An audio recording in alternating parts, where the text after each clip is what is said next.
jam 7 pagi, anggota dibantu para pekerja bersama-sama mendirikan tiang yang nantinya akan dijadikan balai tani. Sebuah bangunan dari material kayu berbentuk joglo.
Ini dia proses pendirian bangunan balai tani yang bertempat di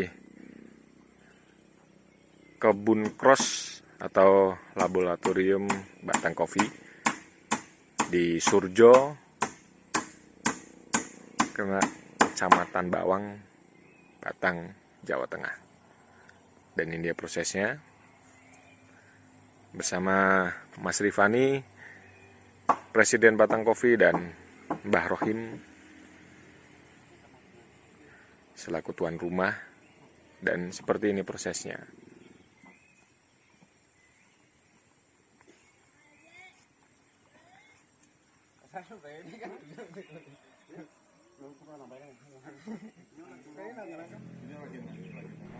Setelah 8 tiang sudah berdiri tegak, semua anggota dan pekerja beristirahat sejenak untuk sarapan bersama. Di sela-sela sarapan pagi, kami berdiskusi panjang seputar kopi dan perkembangan kopi di wilayah Kabupaten Batang. Rifani Zunianto, selaku Ketua KUB Batang Kopi, menjelaskan, selain untuk tempat berteduh ketika hujan, balai ini memang digunakan untuk tempat pelatihan dan kegiatan kopi lainnya. Dibangun di tengah-tengah kebun kopi, balai tani ini sangat signifikan sekali untuk dijadikan tempat pelatihan budidaya kopi, lomba nyeduh kopi, dan kegiatan lainnya. Selain tempat yang sejuk, sejauh mata memandang yang ada hanyalah pohon kopi. Dengan adanya balai tani ini, semoga kebun laboratorium kopi ini menjadi lebih produktif lagi. Imbuh Rifani. Kebun laboratorium ini merupakan sebuah kebun yang digunakan untuk pembelajaran budidaya kopi melalui program P4S Batang Kopi. Selain untuk pelatihan dan kegiatan dari Batang Kopi, kebun laboratorium juga disewakan untuk umum. Kebun ini biasa disewa untuk kegiatan camping ground, wedding, dan juga kegiatan ormas serta kampus. Aula Kebun Kopi Batang Kopi berada di Kebun Cross, sebuah kebun yang menjadi salah satu laboratorium tentang kopi. Kebun yang berada di Jalan Raya Reban Bawang ini memiliki banyak jenis dan varietas kopi. Ada kopi robusta dengan bermacam klonnya. Ada Arabica, Liberica, Excelsa, dan kopi variegata. Aula ini didirikan atas dasar kebutuhan akan fasilitas kegiatan. Didirikan di tengah hamparan pohon kopi, aula ini memang dirancang sedemikian rupa guna memperlancar semua kegiatan yang berada di kebun.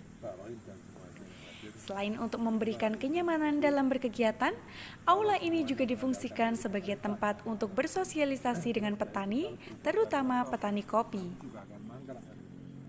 Beberapa pelatihan, semisal pelatihan budidaya yang mencakup bagaimana cara menanam pohon kopi dan bagaimana cara merawat kopi hingga berbuah optimal juga akan dilaksanakan di aula ini. Selain memudahkan dalam berkegiatan, aula ini juga sebagai salah satu ikon baru dari Kebun Kopi Cross. Di Kebun Kopi Cross atau Kebun Laboratorium Batang Kopi ini sudah banyak kegiatan yang dilaksanakan, dari camping ground, pelatihan budidaya, perlombaan menyeduh kopi, sampai kopi trip atau edukasi tentang pohon kopi dengan cara mengelilingi kebun kopi. Kebun Kopi Cross ini sengaja disetting untuk kebutuhan edukasi dan rekreasi. Edukasi karena ada muatan ilmu pengetahuan seputar kopi. Dijadikan tempat rekreasi karena suasana yang sejuk dan sejauh mata memandang hanya ada pohon kopi. Dengan adanya aula di kebun kopi, diharapkan bisa memperlancar dan mempermudah dalam setiap kegiatan.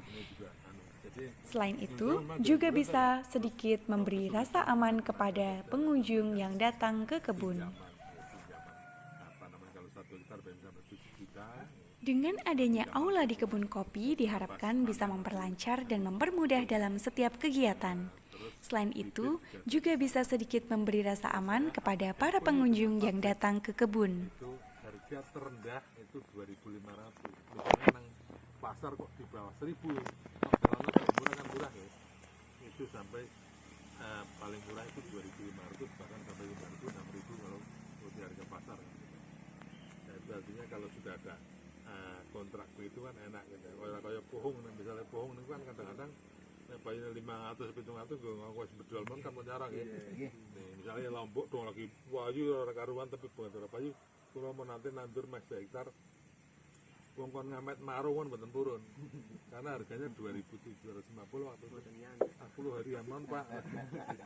Gitu. Nah, ini kalau ubi jalar ini memang dari pabrik ada yang jadi ada kontrak secara resmi dan terus nanamnya juga kula tanam telone nganti di Magelang, Temanggung, Podo, kathah. Terutama ya di Batang, cuman Batang kadang-kadang orangnya kan di rapat jalan. Nah, ini kalau Batang sebenarnya teman memang harus cari bibit yang bibitnya bibit itu artinya petani itu kalau bombolannya gede karo kerap kan seneng ya. Nah, itu produktivitasnya hasilnya terlalu banyak gitu. Jadi kerja kreatif itu, jadi jangan tidak mengecilkan PPL atau segala macam. PPL kata tugasnya yang kita sekarang lagi kita pikirkan memang kesulitan pupuk sudah kita pakai kartu pakai itu. Assalamualaikum warahmatullahi wabarakatuh. Waalaikumsalam warahmatullahi wabarakatuh.